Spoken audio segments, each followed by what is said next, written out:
हमको किसी ने एक प्रश्न भेजा है, हम वो पढ़ के आपको बता दें। किसी ने भेजा, गुरुदेव प्रणाम, आप आजकल गणेश महिमा के ऊपर कथा सुना रहे हैं, नवीनतम कथा सुनकर बहुत आनंद आ रहा, लेकिन अब मन में शंकाएं बहुत उत्पन्न हो रही। ईश्वर एक है या अनेक है? यदि एक है तो फिर हम किसकी पूजा करें? किसी एक की पूजा करने से जिससे सबकी पूजा हो जावे। कृपा करके आप अपनी कथा में हमारी शंका का समाधान जरूर दें, क्योंकि आपकी ही कथाएं सुनकर हम पहले हनुमान जी के भक्त बने, फिर आपने राम जी की कथा सुनाई तो हम राम जी के भक्त बने, फिर आपने भक्तमाल की कथा सुनाई तो हम संतों के भक्त बने, फिर आपने पिछली नवरात्रि में देवी की कथा सुनाई तो हम देवियों के भक्त हो गए। अब आप गणेश जी की सुना रहे तो स्वाभाविक है हम इनके भी भक्त हो जाएंगे। अब हमारे मन में तो खिचड़ी पक गई है। कृपा करके हमारी शंका का समाधान करें। आपका प्यारा दास योगेंद्र प्रताप सिंह, बरेली। योगेंद्र, खिचड़ी पक गई, नमक मिर्चा डाल के खा जाओ। जब पक ही गई है तो खा जाओ। अरे भाई, हमने कभी ये नहीं कहा कि तुम इनकी पूजा करो, उनकी पूजा करो। हम तो महिमा बताते हैं, जो तुम्हें अच्छा लगे उसकी पूजा करो। पर एक बात बोले, आपने प्रश्न किया ईश्वर एक है या अनेक?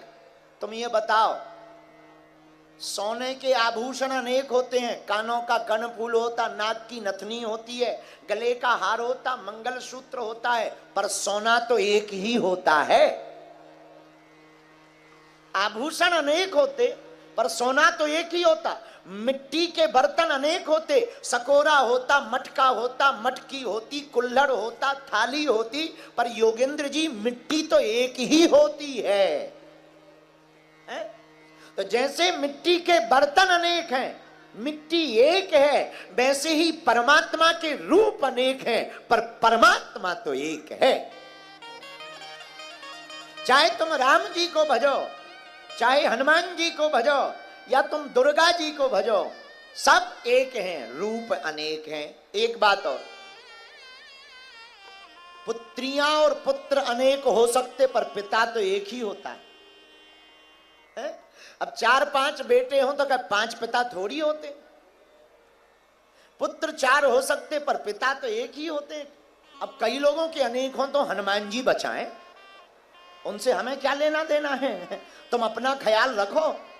जय बजरंग बली की। है कुछ लोग ऐसे होते भी हैं, बुरा ना मानना, कुछ लोग ऐसे होते भी हैं, यहां भी आते हैं, गणेश जी बैठेंगे तो ओम गम गणपति नमो नमः। अभी देखना नवरात्रि में इतने देवी भगत मिलेंगे, चप्पल पहने नहीं में। हम तो माता रानी के भगत हैं।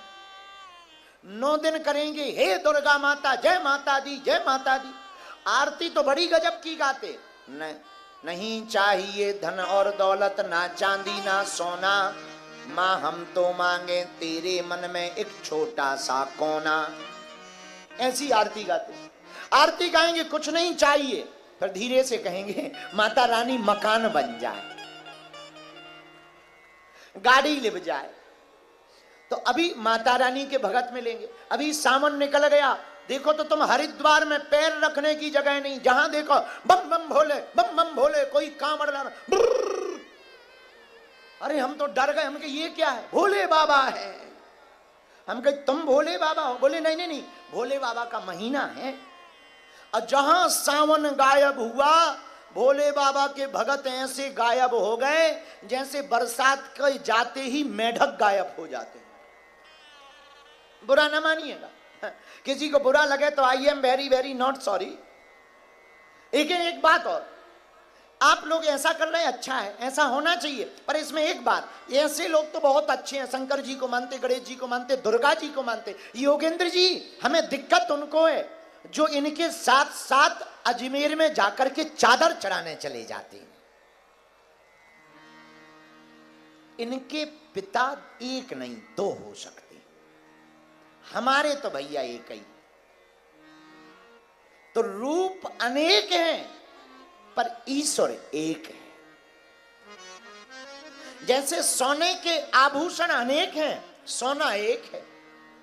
मिट्टी के बर्तन अनेक हैं, मिट्टी एक है। जैसे पृथ्वियां अनेक हैं पर ब्रह्मांड एक है। जैसे फोटो कॉपी अनेक है पर फोटो एक है, वैसे ही परमात्मा के रूप अनेक हैं पर भगवान एक है। वही गणेश बनकर आते हैं, वही भोले बाबा बनकर आते हैं, वही माता रानी बनकर आते हैं, वही कृष्ण भगवान बनकर आते हैं। हमारे पूज्य गुरु जी कहते थे, राम कृष्ण दो एक हैं, अंतर नहीं निमेष। दोनों एक हैं, दोनों में कोई अंतर नहीं। इसलिए योगेंद्र प्रताप जी, तुम अपनी खिचड़ी को आज ही खा लेना, वरना टेंशन में रहोगे। और हां, ज्यादा विचलित वाला आदमी बहुत खतरनाक होता है। अब तुमने कहा कि पहले हमने हनुमान जी को मानना प्रारंभ किया, तो तुम सब में हनुमान जी के दर्शन करो। हमने तो अबे गणेश जी की कथा सुनाई, अबे तो हमें 18 पुराण सुनाने, तुम क्या कर लोगे कि क्या तुम 18 पुराणों के भगत बन जाओगे? एक काम करो, सुनो सबको, मानो एक को। सबकी सुनो, मानो एक को। हमारी नजर में तो एक ही समाये हैं। बार बार कथा सुनाने के बाद एक ही हमको याद आते हैं, और देवता चित्त न धरई, हनुमत से सर्व सुख।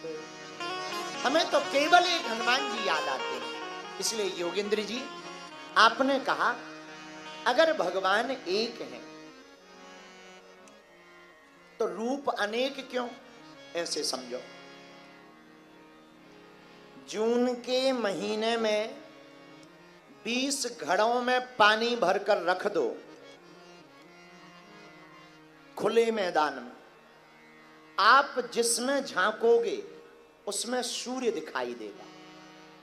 जून के महीने में 20 घड़ों में पानी रखो, तुम जिसमें झांकोगे उसमें सूर्य दिखाई देगा। दिखाई देगा या नहीं?